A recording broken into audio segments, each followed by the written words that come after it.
तो मैं अनिकेत एक बार फिर से इस वीडियो के माध्यम से आपके समझ पंचायती राज दिवस के कुछ जो बातें हैं, कुछ बारीकियां हैं, उनको डिस्कस करेंगे। और इन पंक्तियों के साथ इस वीडियो की शुरुआत करते हैं कि गांव की मिट्टी में है गांव की मिट्टी में खुशबू है सरकार की। गांव की मिट्टी में खुशबू है सरकार की, पंचायत से ही पहचान है, पंचायत से ही पहचान है अधिकार की। पंचायत से ही पहचान है अधिकार की, जहां हर व्यक्ति को मिलती है, जहां हर व्यक्ति को मिलती है बात कहने की आवाज। बात कहने की आवाज, वही है असली लोकतंत्र का राज, वही है असली लोकतंत्र का राज। तो आइए आज हम डिस्कस करेंगे पंचायती राज दिवस, जो कि 24 अप्रैल को हर वर्ष मनाया जाता है। क्या कारण है कि 24 अप्रैल को पंचायती राज दिवस मनाया जाता है? पंचायती राज दिवस जो है वह 73वां संविधान संशोधन 1993 से लागू होता है। 73वां संविधान संशोधन 1993 से पंचायती राज जो व्यवस्था है वह हमारे समक्ष आती है। देखिए, 73वां संविधान संशोधन करने की संविधान में क्या जरूरत पड़ी?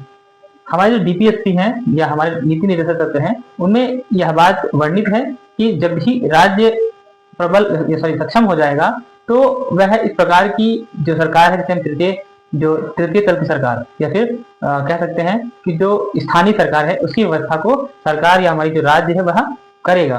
तभी इसी के तहत, ताकि जो जनता की जो आवाज है, या कह सकते हैं कि समावेशी विकास को किया जा सके, या जो हमारे समाज में सबसे अंतिम पायदान पे खड़ा है उस तक विकास की जो सुविधाएं हैं वह आसानी से पहुंच सके। इसी कारण से पंचायती राज व्यवस्था हमारे समक्ष प्रस्तुत होती है। जो कारण है पंचायती राज व्यवस्था को लागू करने का, वो है अंत्योदय। ताकि अंत्योदय का मतलब है कि अंत से उदय करना, या फिर ऐसे कह लो कि समावेशी विकास को सुनिश्चित करने का एक माध्यम है पंचायती राज। क्योंकि 1993 तक क्या है, संपूर्ण भारत में केवल 2 तल की सरकार थी, एक केंद्र सरकार और एक राज्य सरकार। हमारी स्थानीय सरकार नहीं थी, जो कि जो आम जनता है, कह लो गाँवों में बैठी हुई जनता है, जो नगरों में बैठी जनता है, उसकी आवाज जो सरकार है उस तक पहुंच सके। ऐसे में बहुत समस्याएं होती थी, जिसके द्वारा ये कह सकते हैं कि जिसकी आवाज को सरकारों तक पहुंचाने के लिए, मतलब आसानी से, पंचायती राज व्यवस्था का प्रावधान किया गया। और आज आप सभी ग्राम पंचायतों को देखते हैं, और ग्राम पंचायतों के विकास के द्वारा हमारे नगरों का, हमारे शहरों का और हमारे राज्यों का एंड फाइनली हम कह सकते हैं कि हमारे देश का विकास सुनिश्चित हो रहा है।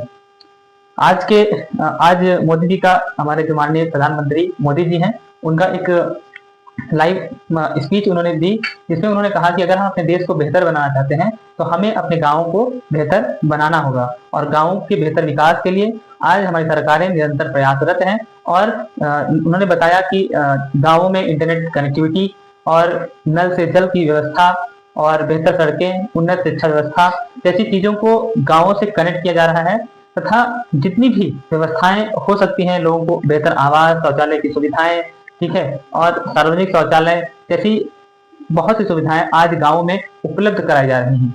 ये क्या है? ये पंचायती राज व्यवस्था जो है उसके तहत ऐसी चीजों को आसानी से हमारे पास तक उपलब्ध कराया जा रहा है, और समावेशी विकास को एक प्रैक्टिकल रूप दिया जा रहा है। क्योंकि समावेशी विकास एक समय जो केवल किताबों में या लोगों के सिद्धांतों तक सीमित था, वह आज वास्तविक रूप में हमारे समक्ष देखने को मिल रहा है। तभी तो गांवों के बच्चे आज आईआईटी और आईआईएम तक पहुंच रहे हैं, वे केवल एक बेहतर शिक्षा व्यवस्था के द्वारा। तो पंचायती राज व्यवस्था अपने सार्थकता के साथ आज समावेशी विकास के साथ जुड़कर जो लोग समाज के अंतिम पायदान पर हैं, उन्हें मुख्य धारा से जोड़ने में अहम भूमिका निभा रही है, और पंचायती राज दिवस की जो सार्थकता है उसको सिद्ध कर रही है।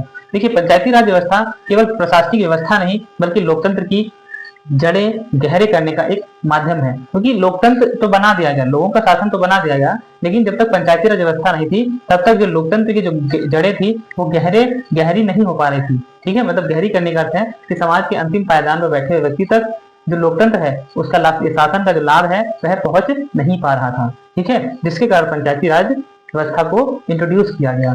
ठीक है, अगली चीज है कि इससे ग्राम पंचायतों को संवैधानिक दर्जा मिला, और यह दिवस ग्राम स्वराज, स्थानीय लोकतंत्र और जन भागीदारी का प्रतीक है। धन्यवाद।